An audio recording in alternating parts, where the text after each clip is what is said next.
My name is Leah Carmichael. I am 32 years old. I live in Granger Falls, Virginia, one of those small towns where your neighbor finds out what you had for breakfast before you even finish eating it. And roughly 18 months ago, I discovered that my own older brother had been using my identity behind my back, racking up debt in my name across 8 different accounts to the tune of $91,000. When I found out and went to my parents, my mother looked straight at me and said, "He was going under, Leah. The least a sister can do is help her own blood." And my father, in a voice that sounded like someone had written his lines for him, said, "You go to the police, we'll both tell them you knew about every single account." So I didn't go to the police. I did something a whole lot worse for all 3 of them.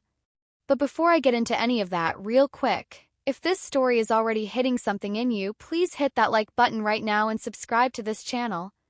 I put everything into these stories, and it genuinely means the world when you stick around. Also, drop your city and your current time in the comments below. I read every single one, and I love knowing where in the world people are listening from. Seriously, it blows me away every time. Okay, now let me take you back.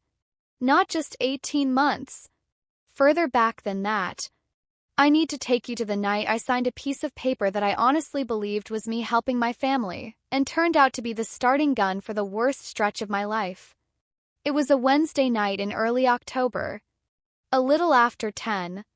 I was still in my work clothes at my kitchen counter in my apartment here in Granger Falls, finishing up patient notes from my shift at Bluemont Physical Therapy, where I'd been working as a licensed physical therapist for 6 years. I was bone tired.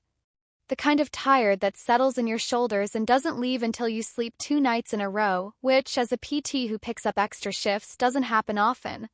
My phone lit up on the counter. Mom. I almost let it ring out. I really, really wish I had. "Leah, honey." Her voice had that wobble in it. That specific wobble she only used when she needed something and wanted you to feel guilty before she even asked. "The landlord over here in Beckford isn't going to renew our lease. Your daddy's pension from the mill doesn't meet the new income requirements. And you know how our credit looks." I did know. Dad had put in 34 years at the Granger Falls textile mill before he retired. Mom had run up a bunch of store credit cards back in her 40s and never really dealt with them. Their credit score was somewhere in the low 500s. Maybe lower. I'd stopped asking years ago because the answer never changed. "What do you need, Mom?" "Just your name on the new lease application. Same apartment, same building, same rent. You wouldn't have to do a single thing beyond sign it. I wouldn't be calling you at this hour if there was any other way. You know that." I drove the 40 minutes to Beckford that Saturday morning. And when I walked through my parents' front door and into the kitchen, my older brother Derek was already sitting at the table. That right there should have been my first warning sign. Big red flag I completely missed. Derek Carmichael. 4 years older than me. Tall, easy smile, the kind of person who could walk into a room full of strangers and have them laughing inside 5 minutes. He was sitting there at 9 in the morning on a Saturday dressed like he was about to close a business deal. Pressed button-down shirt. Clean shoes. Hair done. I thought nothing of it because that was just Derek. Always polished. Always on. He stood up and hugged me like he hadn't seen me in years. "I'll take care of the copies," he said, and before I could even say anything he'd already slid my driver's license and my social security card right out of the folder I'd brought and was heading down the hall toward my mom's printer. I sat at the kitchen table. Drank some bad coffee. A few hours later, I was at the property manager's office, signing the lease application. My full name. Date of birth. Social security number. Employer. Salary. Everything a person would need to completely become me, on paper at least. Afterward, Derek handed the folder back to me in the parking lot. His phone was already in his other hand, screen already on, like he'd been in the middle of something important. "We're all set, sis." Big smile.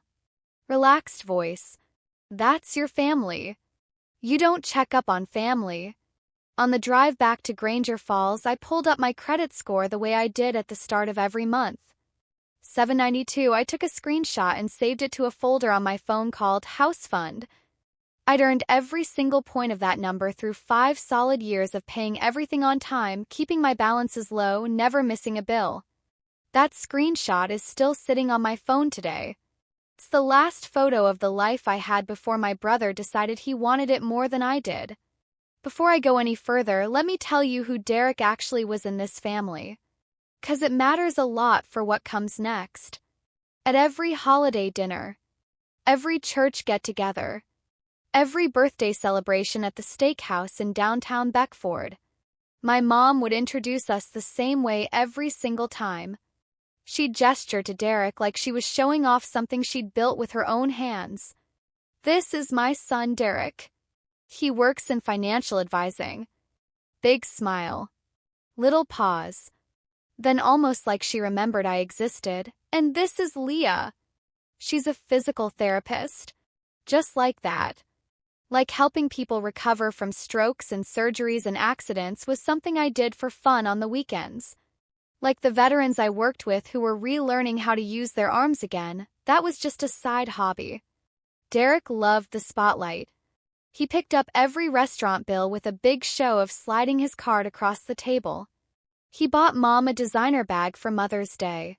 He drove a car that cost way more than mine. I never once asked where all that money was coming from. I should have asked. Here is what I knew that absolutely nobody else in our family knew. About 2 years before that lease day, so roughly 3.5 years back, Derek called me at 2 in the morning completely falling apart. Couple of his clients had filed formal complaints against him with the Virginia Bureau of Financial Institutions. What had happened was this. He'd pushed them into expensive investment products that didn't fit their situation at all, pocketed his commissions, and when those clients lost a big chunk of their retirement money, the complaints kicked off a full investigation. 4 months later, the result came back. His financial advisor license was suspended. Done. He begged me not to breathe a word of it to anyone. "Mom will fall apart, Leah. You know how she is. Please. Please just keep this between us." So I kept it. 2.5 years I kept it. I watched Derek walk into Thanksgiving dinner and talk about the market and his clients like nothing had changed. I watched Mom brag to her friends at First Baptist in Granger Falls about her son, the finance guy. I sat there and smiled and said absolutely nothing. That was the biggest mistake I ever made. And I paid for it in ways I never saw coming. But first, before I get to the part that changed everything, I need you to understand what was at stake for me personally. Because if you don't understand this part, the rest of the story is just a bunch of dollar amounts. For 5 straight years I had been saving up for a house. Not some magazine cover dream house. Nothing like that. I had my eye on a little place on Sycamore Drive here in Granger Falls. 3 bedrooms. Hardwood floors throughout. A big back porch that looked out onto a yard where someone had planted a row of oak trees 20 years ago. Listed at $179,000. I needed $32,000 for the down payment and closing costs combined. I knew exactly what that number cost me in real life. Every holiday shift I covered so that my coworkers could be home with their kids, that was another chunk added to the account. Every single day I packed my own lunch instead of buying from the sandwich shop across from work, $9 a day, 5 days a week. Every streaming service I cut. Every Friday night out I skipped. Every year I wore my old winter coat because buying a new one meant slowing down the savings. $32,000. Sitting in a high-interest savings account that I checked every single Sunday morning like other people check their horoscope. I scheduled a meeting with a loan officer at Blue Ridge Community Bank in Granger Falls. His name was Gerald. I ironed a blouse the night before. I printed out 3 months of pay stubs. I showed up 20 minutes early and sat in the parking lot going over nothing in my head, because honestly, I didn't think there was anything to go over. A credit score of 792. Clean income. Low debt. This was supposed to be the meeting where Gerald shook my hand and said congratulations. One small thing I should tell you about first. About a week before that bank appointment, I got a call from an unfamiliar number, West Virginia area code. A woman on the other end asked me to confirm some details about a personal loan application I'd supposedly submitted. I told her she had the wrong number and hung up. Didn't think about it again for even 10 seconds. That was not a wrong number. Gerald's office smelled like fresh coffee and carpet cleaner. He had a family photo on his desk, his wife, a couple of kids, a big golden dog. He shook my hand, pulled up my information, started typing. Then he stopped typing. He just sat there staring at the screen. Way too long. You know that feeling when a silence is too heavy to actually be comfortable? That's what filled that little office. "Ms. Carmichael," he said slowly, "have you opened any new credit accounts recently?" "No." He turned the monitor around so I could see it. The number on the screen was 471. I sat there staring at it like it was written in a language I didn't speak. My brain understood the number. My body refused to accept it. That can't be right. I was at 792 just last month. Gerald went through the report carefully. He called out each item the way a doctor reads test results out loud, slow, measured, watching your face the whole time. 5 credit cards. 3 personal loans. All of them opened during the past 16 months. All at banks and lenders I had never in my life dealt with.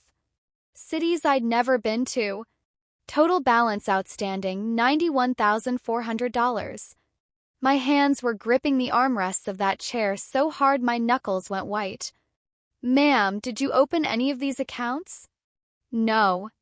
"Do you have any idea who might have?"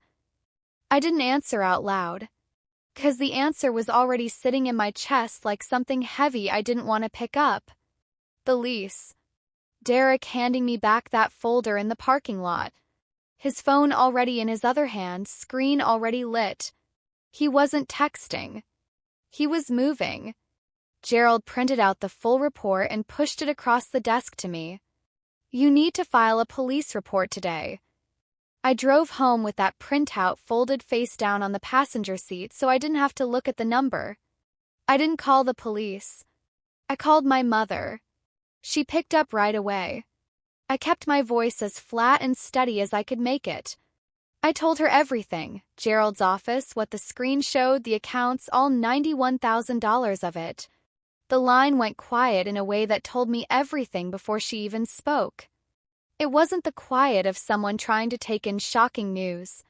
It was the quiet of someone waiting for a conversation they already knew was coming. "Leah," she finally said, "Derek told me he borrowed your credit information. He said you agreed to it." The whole room felt like it tilted sideways. "I didn't agree to anything, Mom. He used my identity without telling me. He signed my name on." "Don't talk about your brother that way. He is your family." "Mom, there is $91,000 of debt under my name. He needed it more than you did. You've got a good steady job. Paycheck every 2 weeks. He was in a bad spot. You're being selfish, Leah.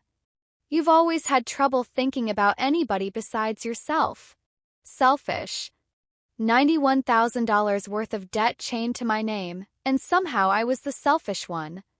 I hung up. I sat right down on my kitchen floor. I watched the microwave clock tick for 9 minutes because my hands didn't know what else to do. Then I called my father. He picked up on the 4th ring. His voice was careful. Flat.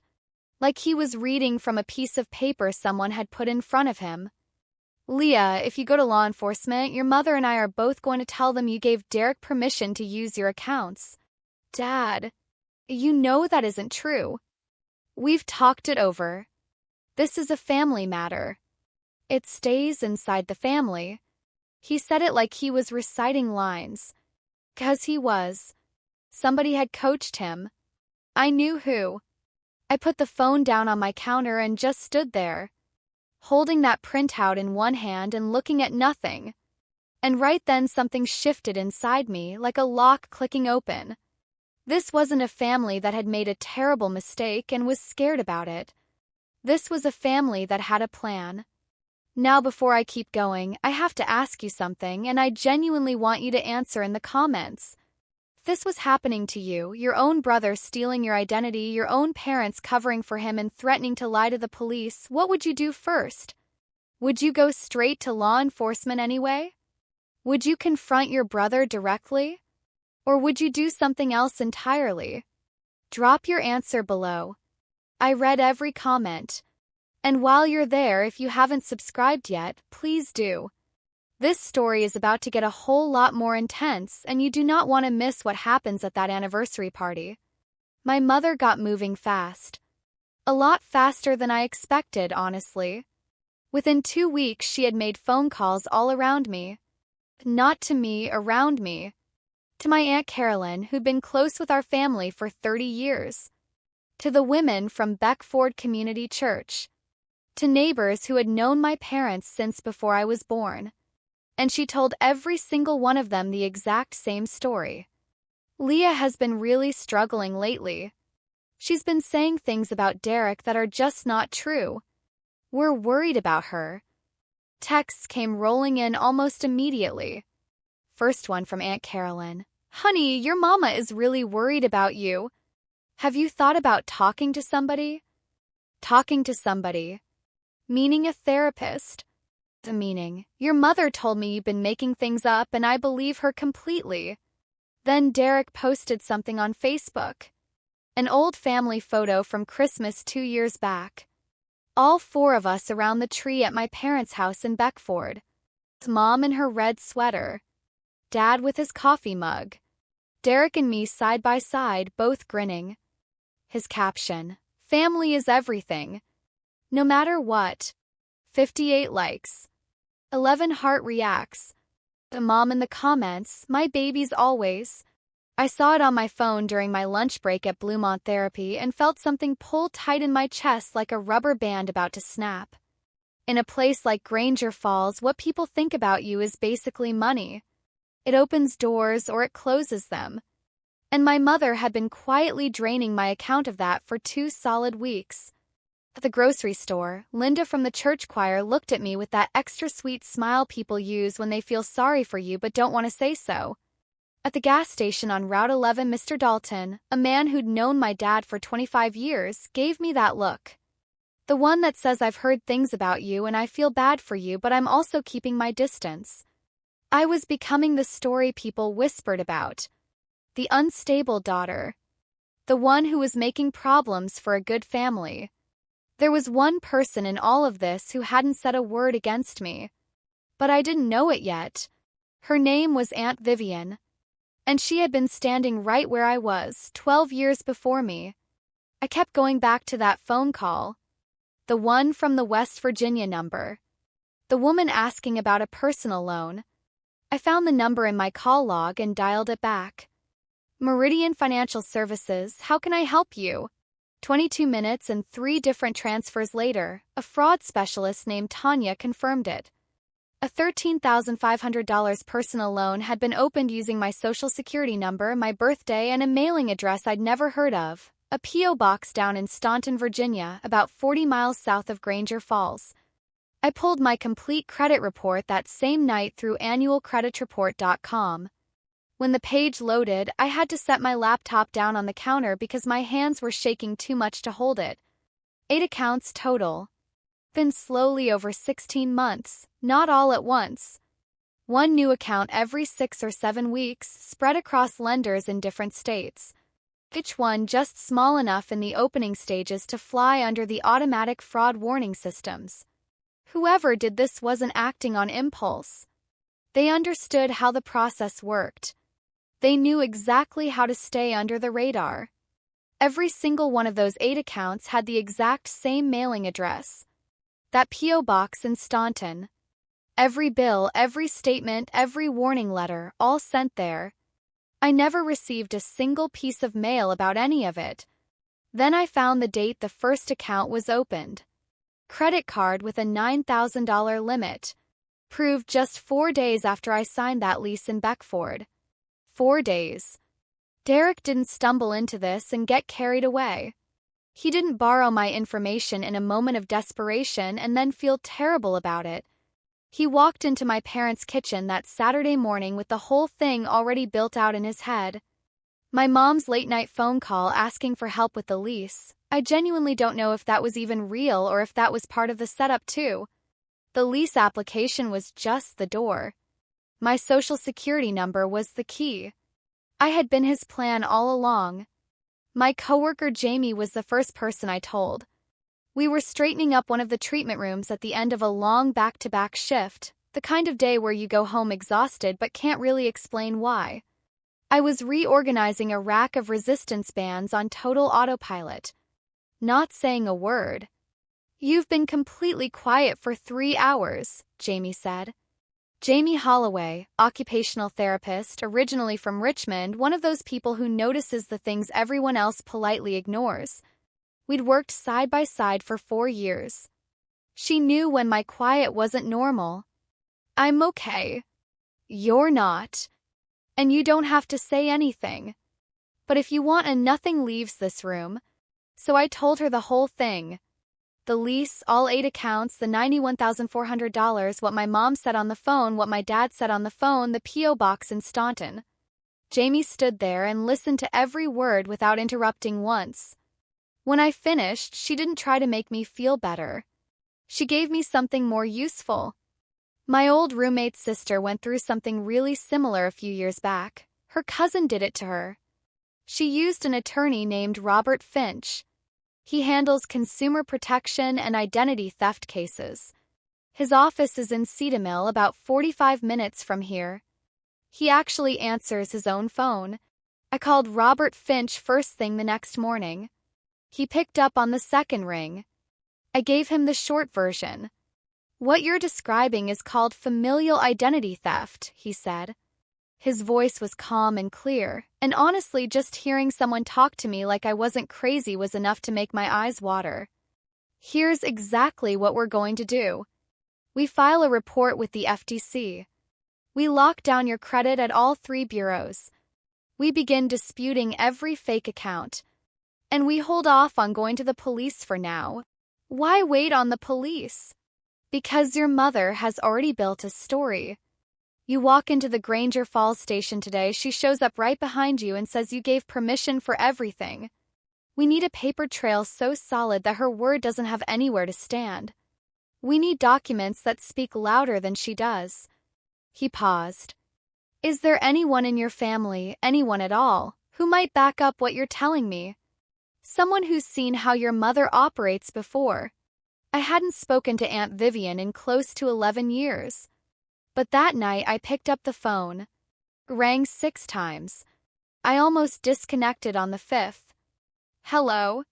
Her voice was deeper than I remembered from when I was a kid. A little guarded. The way people sound when they answer a number they don't recognize anymore.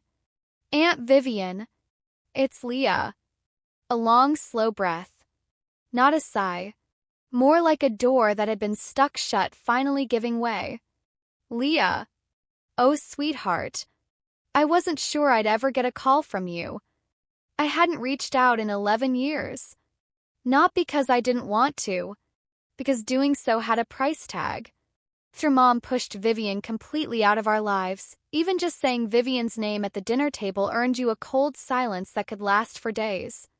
Calling her meant picking a side. And picking sides in our family came with real consequences. I gave her the facts. Just dates and amounts and what my mother had said to me on the phone. No extra drama, no emotion. Vivian went quiet for a long stretch. Then, "I'm not one bit surprised, honey. Not one bit." She told me what had happened 12 years earlier. She had figured out that my mom, Sandra, had quietly taken $1,200 from their late mother's personal savings, money that was supposed to be split equally between both sisters, and then covered it up by telling everyone it was a bank accounting error. Vivian confronted her alone, kept it private. Sandra flat out denied it. When Vivian pushed further, Sandra started making calls. Within a few weeks, she told every relative and church friend that Vivian was jealous, that she was unstable, that she was trying to blow up the family because she'd never had kids of her own and couldn't handle seeing other people happy. My father sided with Mom. Everyone sided with Mom. Vivian had spent the past 12 years on the outside. "Your mother doesn't protect this family, Leah," Vivian said. "She protects the version of this family that makes her look good. And anyone who messes with that version gets cut out." Then she said the thing that really knocked the wind out of me. "She did the exact same thing to your father. About 14 years back. She opened up a credit card in his name without ever telling him. He found out. He didn't say a word." "How do you know that?" "Because Dennis told me himself. The week before your mother made sure I was gone from this family forever. And right then I understood my father completely. He wasn't going to stand up for me. He'd made his choice a long time ago, and he'd been paying the price for it ever since. Here's something I want to say to anyone watching this who might be going through something similar right now. The hardest part of family betrayal isn't the money. It isn't even the damage to your credit or your reputation. The hardest part is the moment you realize the people who were supposed to protect you were the ones setting the trap. That's sitting somewhere in your chest right now. I see you. And I need you to stick with this story because what comes next is the part that changed everything. Also, quick ask. If you're watching this and you've made it this far, please subscribe right now if you haven't already. There are a lot of channels out there, but I promise you I put my actual life into these stories. Every single one. Your subscribe means more than you know. The next 3 weeks moved on 2 tracks at the same time. Track 1 was my regular life. Showing up to Bluemont on time. Working my shifts.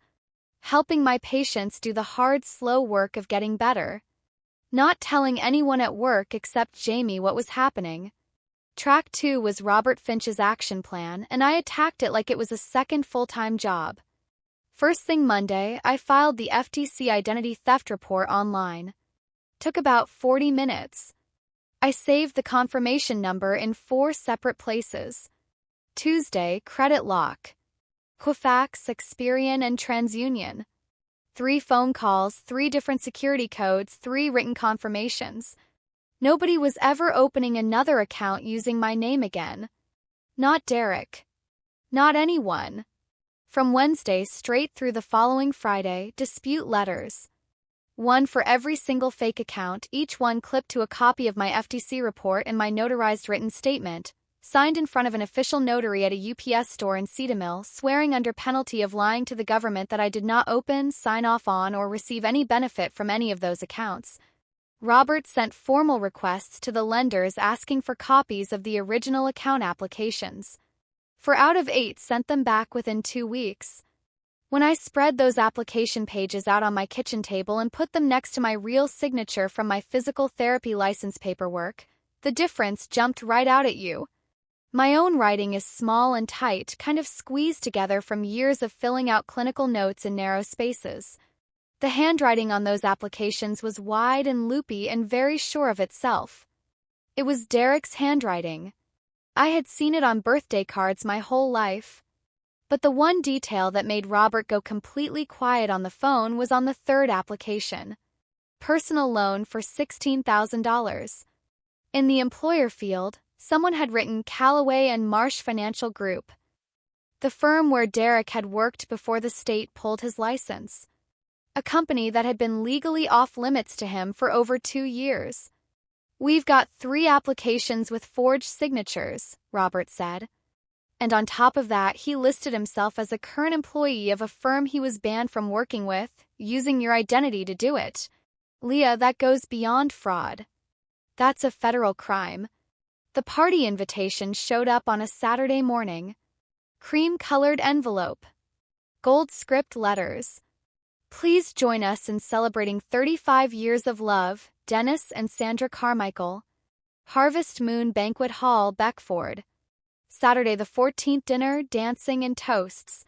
60-plus guests. 3 full generations of family and friends. Their longtime pastor, Reverend Hayes. The women from Beckford Community Church. Diane Kowalski, who owned Harvest Moon and sat on what felt like every board and committee that mattered in a 50-mile stretch of this county. My phone buzzed about an hour after the envelope landed on my kitchen table. Derek. Hey, you're coming, right? Mom really wants the family together for this one. That honey-smooth voice he used whenever he wanted something from you. Let's just put all this stuff aside for one night, yeah? For them. Put this aside. $91,000 of debt attached to my name. 8 forged signatures. A credit score that had been pushed off a cliff. And he wanted me to put it aside for one night. I knew exactly what he was really asking. Come. Smile. Stand in the photo.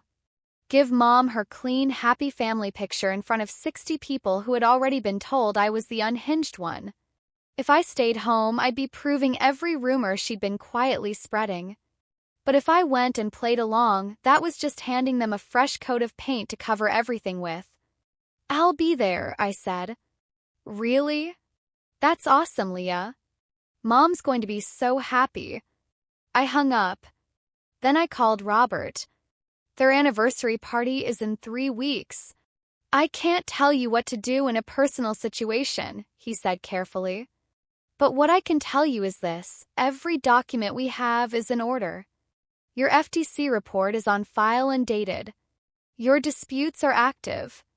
Your signed statement is notarized. Whatever you choose to do with any of that is completely your call. Then I called Vivian. I already know about the party, she said before I even got started. Sandra hired me to handle the flower arrangements. She hired you? I'm the only florist in Beckford. She'd rather eat dirt than call somebody from Cedarmill. Quiet, dry little laugh. I'll be there setting up from 3 o'clock on. Wherever you need me, I'm there. Okay, I need to stop the story for just a second right here. Because I know a whole bunch of you are probably typing it right now. Just call the police, Leah. Why are you dragging this out? And I hear you, I really do. But here's the thing people never talk about with family identity theft specifically. When your own mother is willing to walk into a police station and lie for your brother. When the entire town already thinks you're the unstable one because she spent 3 weeks planting that idea in people's heads. Walking into a police station in that situation doesn't feel like getting justice. It feels like walking straight into the trap they already set up for you. Robert said something I have not stopped thinking about since. The law will sort out the money. But in a small town, what 60 people believe about you on a Monday morning matters more than what goes in a police report on Friday. He was not wrong. So here's my real question for you. And please actually answer this in the comments because I'm genuinely curious. If your own family had spent weeks turning your whole community against you, and you had a recording of your mother basically admitting out loud that she knew everything, what would you do with it? Play it for the police? Wait for a judge? Or save it for the exact right moment? Tell me below in the comments section. Now, party was 3 weeks away. But Derek still had one secret out there that I hadn't touched yet. Let me take you back 2.5 years. A Wednesday night at around 1:45 in the morning. My phone screen lights up on the nightstand. Derek. He was crying so hard I could barely make out words. 2 clients had filed formal complaints against him with the Virginia Bureau of Financial Institutions. He had put them into investment products that were completely wrong for their situation, without disclosing the way those products paid him personally, and when those clients lost a significant chunk of their retirement savings, the complaints started an investigation. 4 months of review. The result: license suspended. Effective immediately. Mom can never find out, he said. She will never look at me the same, Leah. You know how she is. Please. Please just keep this. And I did. 2.5 years. I sat at holiday dinners while he talked about the market. I watched him post career updates on LinkedIn. I watched Mom light up with pride every time someone asked about her successful son in finance. Every word of it was made up. Derek had not legally earned a single commission in over 2 years. His savings ran out in less than 8 months. His car payment, his clothes, his dinners where he always insisted on picking up the check with such a big show. All of it needed funding from somewhere. So he found a new source. Me. My name. My social security number. My 792 credit score that I had built from scratch dollar by dollar over 5 years. He spent 16 months using my identity as his personal credit line. That is the math of what this family did to me. Here's the thing about a financial advisor license suspension, it's sitting right there in a public government database. Anybody can search it in about 30 seconds. But nobody in our family had ever once thought to question Derek. Nobody looked. Somebody at that party was about to. 3 days before the anniversary dinner, Derek called again. Bright, easy, relaxed, like we were just 2 siblings catching up. I'm working on a little speech for the party. Something about family, about what Mom and Dad gave us. About staying loyal and honest. He laughed, that smooth, practiced laugh. I might actually tear up. Fair warning. Sounds really nice, I said. You want to do a joint thing? Like both of us up there? No. That's your moment. I'll let you have it. Okay, cool. Oh, I found a blazer at that boutique on Main Street in downtown Beckford. $350, but it's their 35th anniversary, you know? Once in a lifetime. $350. I could have told him exactly which account number that charge went on. I had all 8 memorized by that point. The night before the party, I sat alone at my kitchen table with a mug of chamomile tea I never drank, and I laid everything out in front of me like I was about to walk into the most important patient meeting of my career. The FTC report, printed out and color-coded. All 3 credit freeze confirmations. My notarized written statement. Copies of the 4 forged signatures next to my real one from my physical therapy license. The recording. And then I did something I hadn't originally planned. I got out a box of plain white envelopes and typed up a single clear page for each one. No dramatic language. No anger. Just the facts, the account numbers, the dates they were open, the total amount, the FTC case reference number. And one short line at the bottom of each page. A licensed attorney in Cedarville, Virginia is also in possession of all of this documentation. I sealed 6 envelopes. Not 60. 6. I didn't need the entire room. I just needed the right 6 people. I put them on my nightstand, turned off the light, and lay there staring at the ceiling until my alarm went off at 5:30. Harvest Moon Banquet Hall is right off Route 11 on the edge of Beckford. Brick walls, warm string lighting, a small raised platform up front for speeches and toasts. Place that has hosted every wedding, retirement, and big birthday in this county for as long as I can remember. I got there at 5:40. Lot was nearly full. Inside, the noise hit me first. 60-something people already talking and laughing. 4 long tables set up in a wide horseshoe. A big gold and white banner along the back wall. 35 years of love, Dennis and Sandra Carmichael. Balloons. Candles. And Vivian's flower arrangements on every table, white dahlias and eucalyptus. Fresh and clean and honest. Honestly, the only honest things in that room. I spotted Reverend Hayes near the drink station, holding sparkling water. Aunt Carolyn in a floral dress, whispering to her husband in the corner. Uncle Frank, Dad's older brother, built wide and solid, 22 years in the Navy, sitting at the far end of the main table nursing a bourbon. Diane Kowalski, who owned the venue and had a hand in every community organization worth mentioning, standing near the cake in a black blazer. And there was Mom. Dark wine-red dress, pearl earrings, moving through the crowd like a politician at a rally. One hand on every shoulder, a laugh for every person, her name on every table she stopped at. Dad moved along behind her, nodding, smiling a smile that never quite reached his eyes. And there was Derek. The $350 blazer on, folded speech paper in hand, standing near the speaking platform. He spotted me across the room and waved big and wide like we were old friends. I was wearing a dark teal blouse, navy slacks, and flat shoes. My bag over my left shoulder. 6 envelopes and my phone inside it. Mom clocked me from across the room. Her smile tightened at the corners. She walked straight over. "You showed up. Good." Low voice. Sharp. "Sit down and be pleasant." I found a seat near Vivian's flower station along the side wall. Vivian moved a centerpiece slightly without looking at me. I gave her one small nod. Not yet. Derek waited until the dessert dishes were being cleared away. Smart timing. Everyone full and settled, coffee in front of them, know where they needed to be. He picked up the microphone, tapped it twice, and turned on the smile that had been getting him whatever he wanted since high school. "Good evening, everybody." The room quieted right down. All those faces turning toward him. Forks going still. 35 years. Can you believe it? 35 years of love and sacrifice and honesty. His eyes went to Mom. She touched the corner of her eye right on cue like she'd practiced it.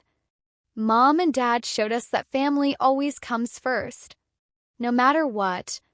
They showed us that being a person of integrity isn't something you just say at church on Sunday. It's something you live every day. A warm sound of agreement moved through the room. Reverend Hayes nodded. They showed us that real loyalty isn't just a word. You carry it in everything you do. He looked over at me then. His eyes went soft in that way actors do when they're playing sincerity. And to my little sister Leah, thank you for always being in my corner. I don't say it enough. But I see you. The whole room applauded. Long and warm. Mom took Dad's hand. Aunt Carolyn pressed both palms to her heart. Diane Kowalski raised her glass. And I sat there, watching 60 people clap for the man who had stolen my financial future and the parents who had helped him do it. Integrity. Honesty. Loyalty. He said all 3 of those words into a live microphone while wearing a jacket charged to my stolen credit. Derek set the mic back and stepped away from the platform. Vivian caught my eye from across the room. She didn't say anything. She just barely tilted her chin upward. "Anytime you're ready." I pushed my chair back from the table. I stood up. And I did not sit back down. I want to pause right here because I need you to feel what this moment was like. I wasn't angry. I wasn't shaking. I wasn't about to explode. I was calm. The way you get calm when you have already lost the thing you were most afraid of losing, and you realize that the fear was the only thing holding you back.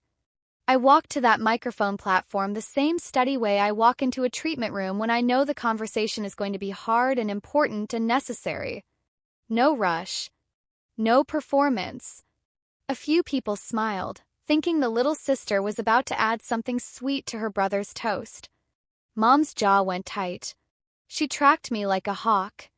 Derek gave a quick laugh. "Leah, what are you doing?"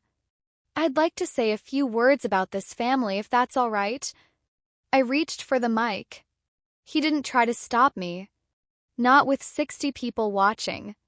How you look in front of a crowd mattered too much to him for that. Mom's voice came sharp from the head table. "Leah, sit yourself down." I looked at her. Not with anger, not with tears. With the kind of quiet that comes from having nothing left to be scared of. "No, Mom. I think the time has come for both your kids to speak tonight." The room went completely still. Not just quiet, still. Quiet is comfortable. Still is the moment right before something changes. I reached into my bag and placed 6 white envelopes on the table beside the mic, didn't touch them. Not yet. Dad pushed up from his chair, his napkin sliding to the floor. "Leah, please. Not in front of everyone." I looked at my father. The man who taught me to drive and never once taught me that I deserved to be protected.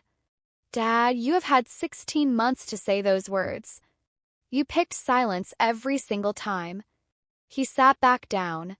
Slowly. Like the air went out of him all at once. 60 pairs of eyes. Nobody was eating. Nobody was drinking. The music had cut off somewhere along the way without anyone noticing. I held the mic. I am not here to ruin my parents' anniversary.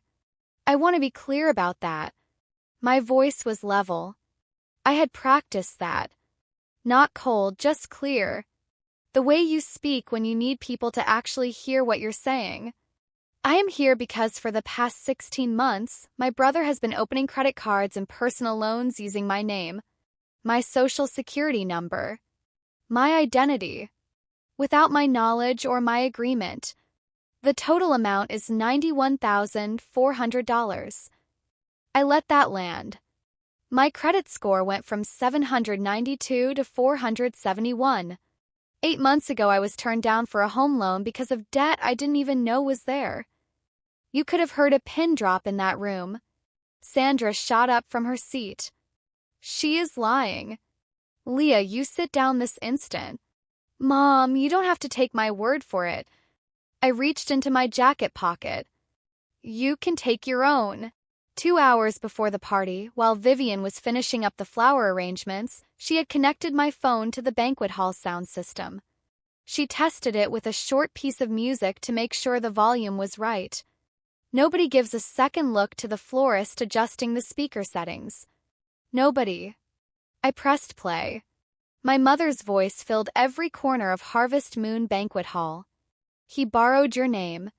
Families do things like that when someone is in a tough spot. A sharp, audible gasp from somewhere near Aunt Carolyn's table. Well, if he did, it's because he was desperate. You have no idea what real struggle looks like. Diane Kowalski set her wine glass down on the table. Very carefully. Without drinking from it. If you bring a single word of this to that party, I will make sure every person in this town knows exactly what kind of daughter you really are. I stopped the recording. Nobody in that room moved. Reverend Hayes took his glasses off and placed them on the table in front of him. Sandra's mouth opened, then closed, then opened again.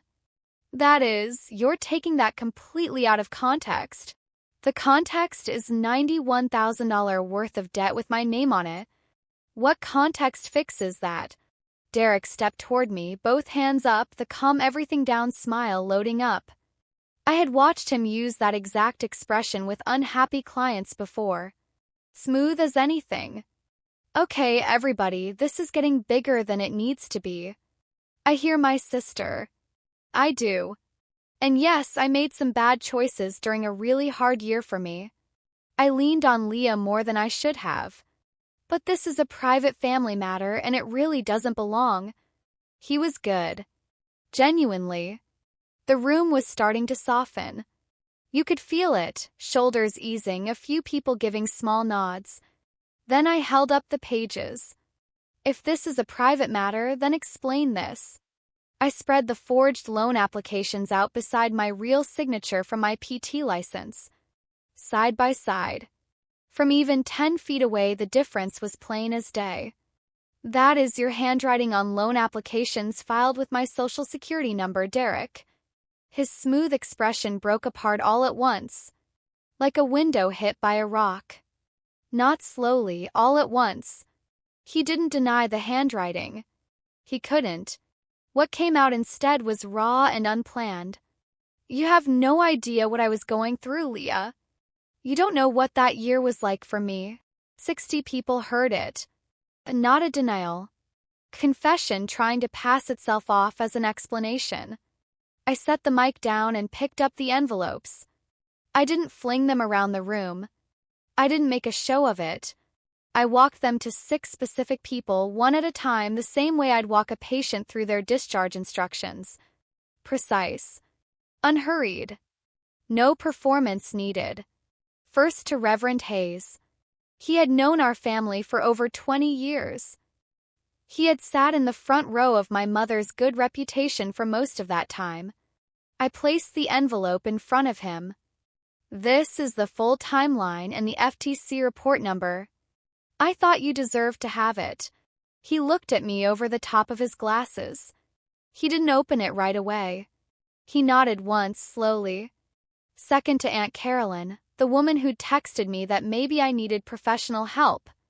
I set it down by her coffee. Mom told you I was making all of this up. Those pages inside prove that I wasn't. She pressed one hand flat to her chest. Her eyes got wet. Third to Diane Kowalski, owner of this venue, chair of the church women's board, the woman whose opinion had actual weight in this town. This is a copy of my credit report showing 8 accounts I never touched. I'm not asking you to do anything with it. I just need you to know. She held my eyes and did not look away. Fourth to Uncle Frank, Dad's big brother. Navy through and through. Kind of man who had no room in him whatsoever for people who lie or for people who protect liars. This is a written copy of the recording you just heard. Frank opened the envelope before I had even walked away and started reading immediately.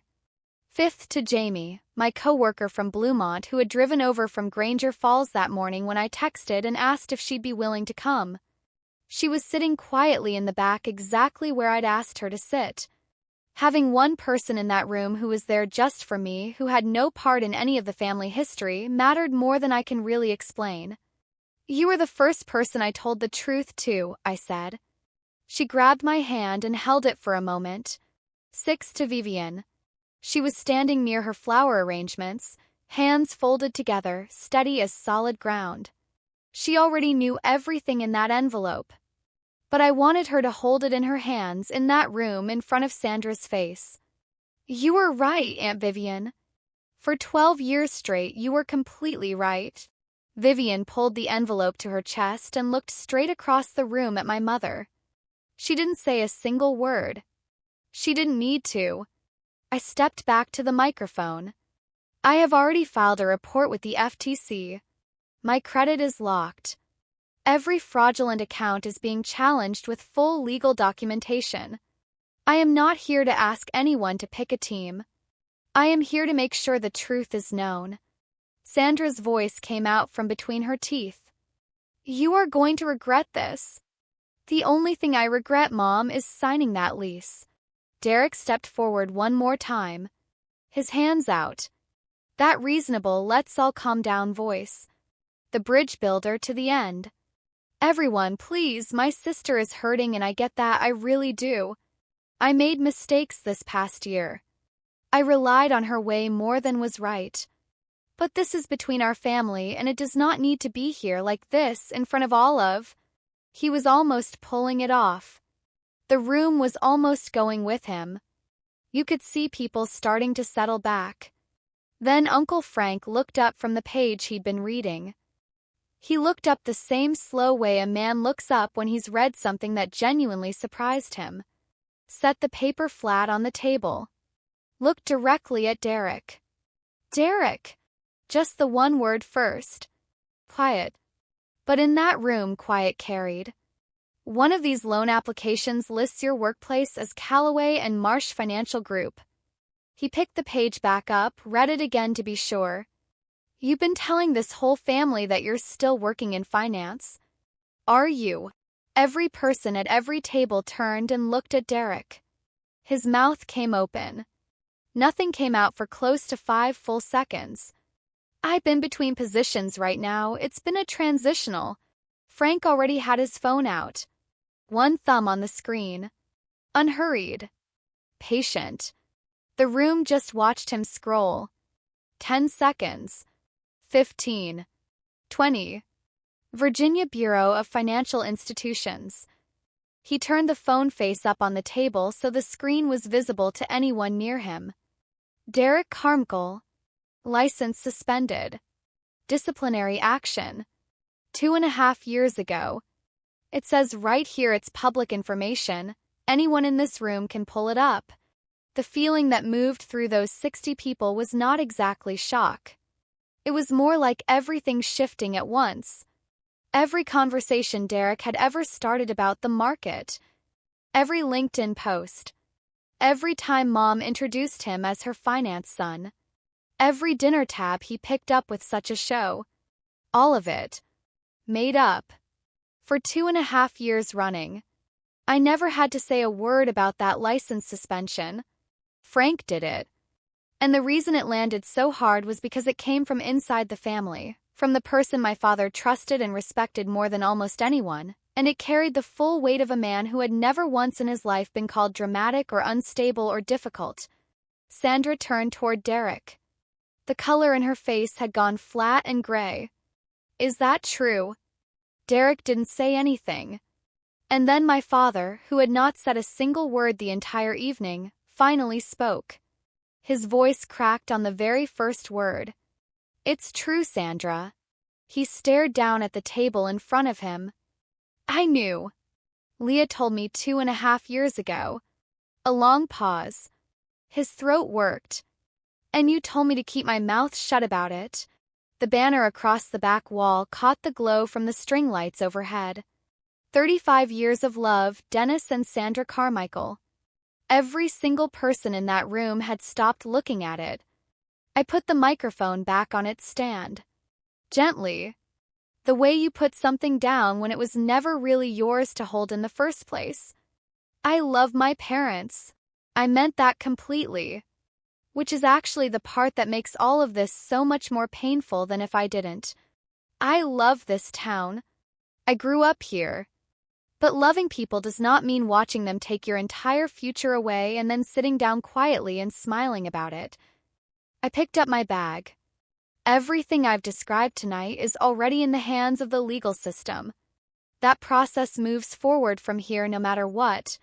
I hope everyone has a good rest of their evening. I turned and walked toward the exit. I didn't stop to look at faces. I didn't check the room for reactions. I already knew what was there. When I passed my father's chair, he reached out and caught my hand for just a second. Weak grip. But real. His eyes were red and his face was working like he was trying to find words that kept slipping away from him. He didn't find them.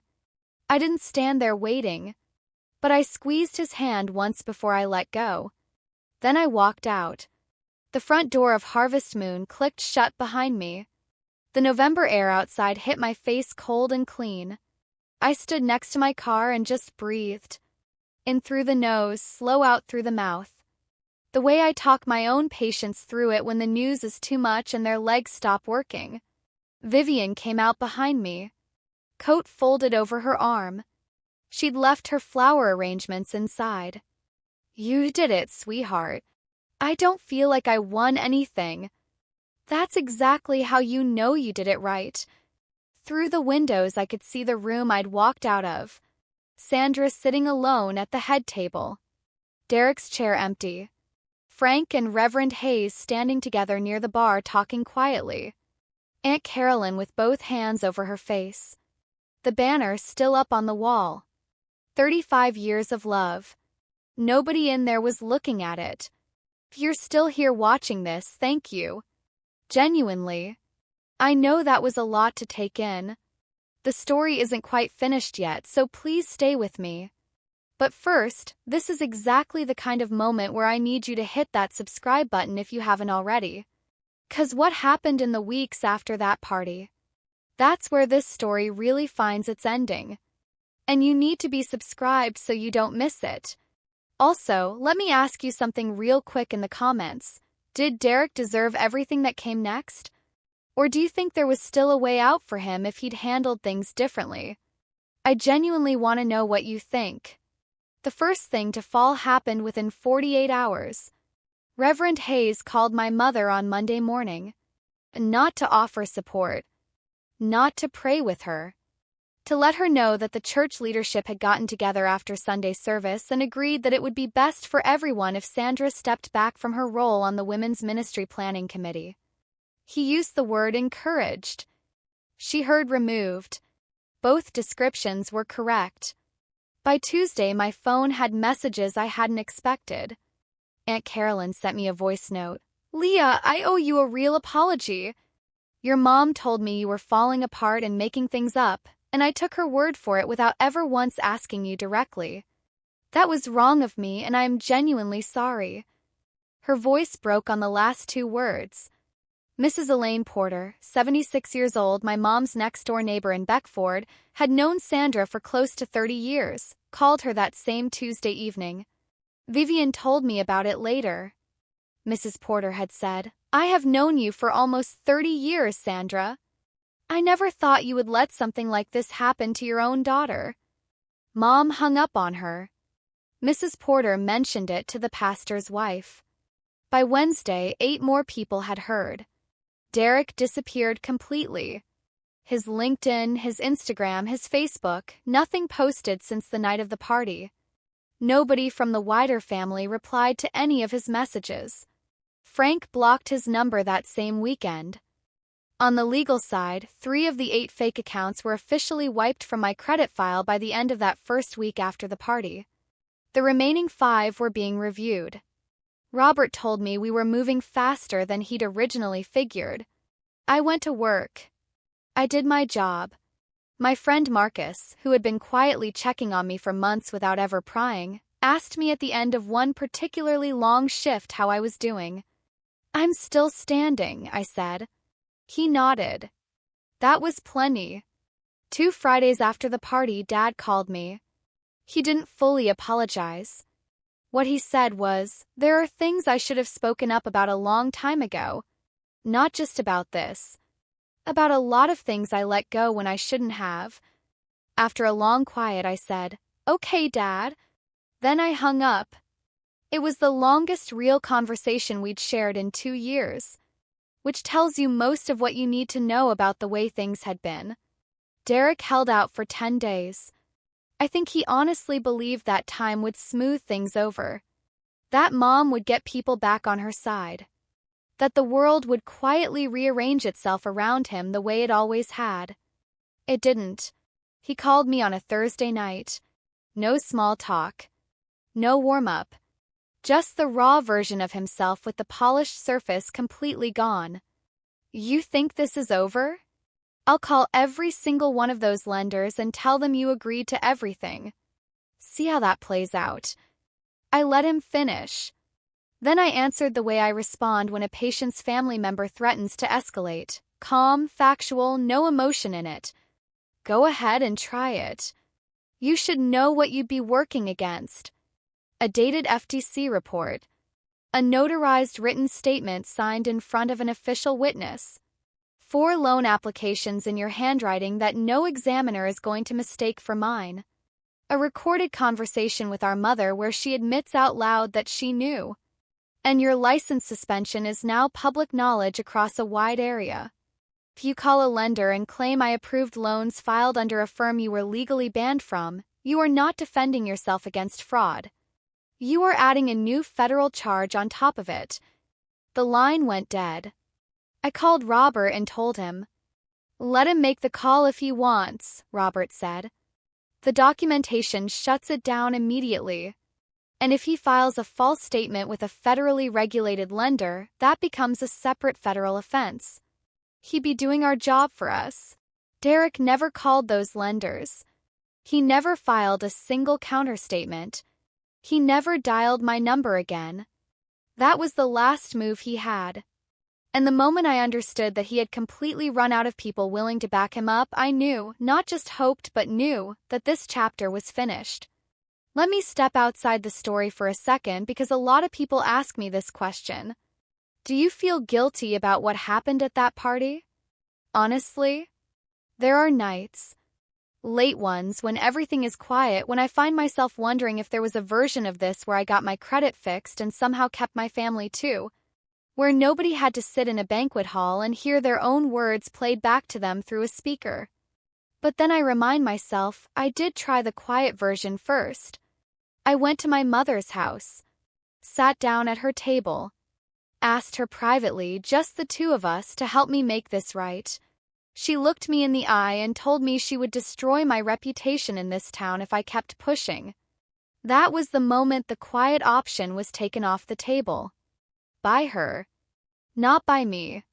Truth is, the hardest part of all of this was never the money. Not even the credit score. It was realizing that in my family, the person who tells the truth is treated as the problem. Not the person who does the stealing.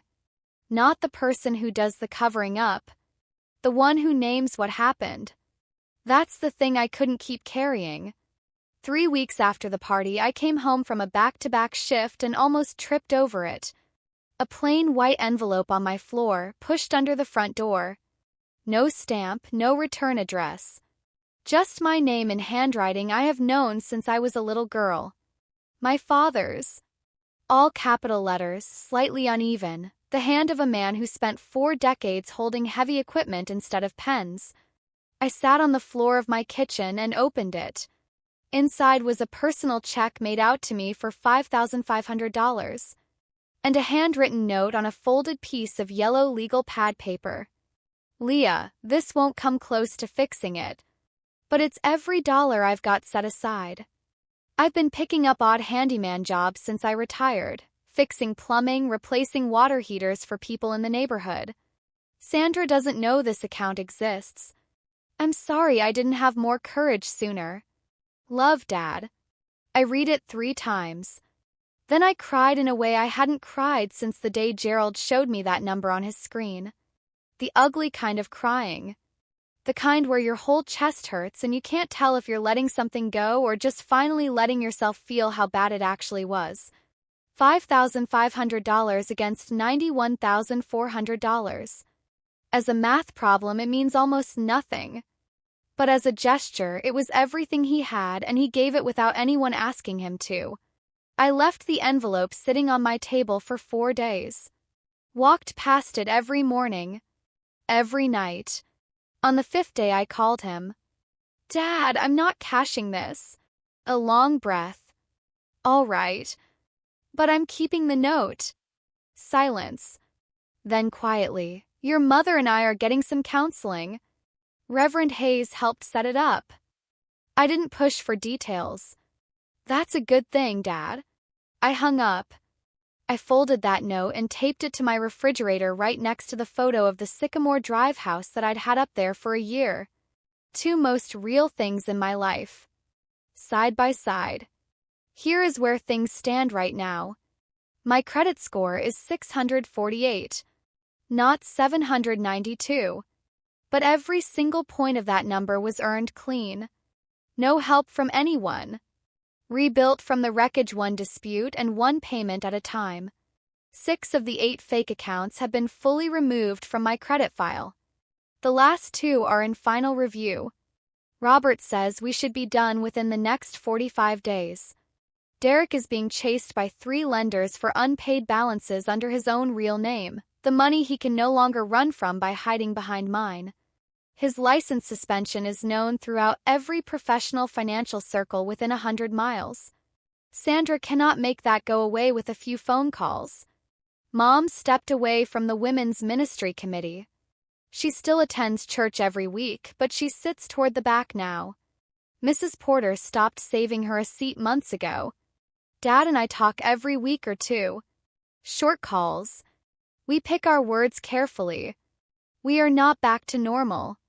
We are working towards something, and I've learned to be okay with the pace being slow. Vivian and I have dinner together every other Thursday. She's been trying to teach me basic flower arranging. I am genuinely not good at it. She says that's the whole point. Sometimes you just need to show up and be a beginner at something again. I had myself completely removed from my parents' lease. Robert walked me through the full process. 30 days notice, new application in their names only. Done.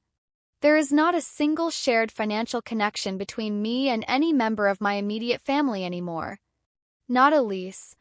Not a credit card. Not a co-signed anything. Not one signature. I left my mother a voicemail she has never once responded to. 3 things. I will not put my name on anything for anyone in this family. I will not share my credit or my finances with anyone in this family. And I will not stay quiet while something wrong is being done to me. Not anymore. I haven't bought a house yet. My credit needs another 12 to 18 months before I can go back and have that conversation with a loan officer again. The house on Sycamore Drive sold to someone else a while back. I have a new listing saved. 3 bedrooms, a screened porch, a big old oak tree in the backyard that has probably been there since before I was born. Same dream. Different house. Same number of long shifts paying for it.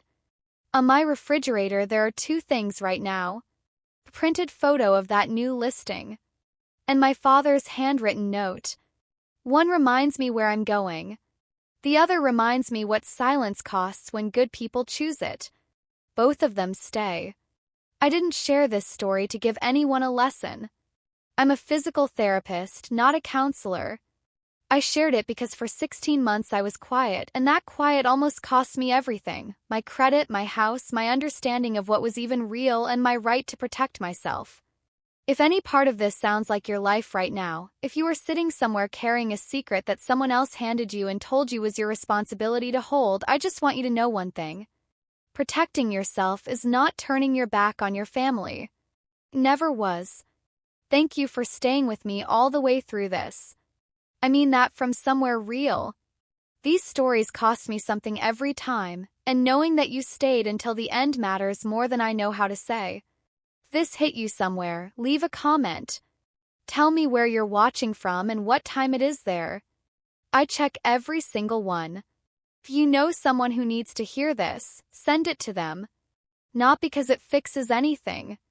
'Cause sometimes just knowing that someone else made it through is the thing that gives you enough to start. And please subscribe if you haven't yet. There is another story already in the description. I think you're really going to want that one. I'll see you there.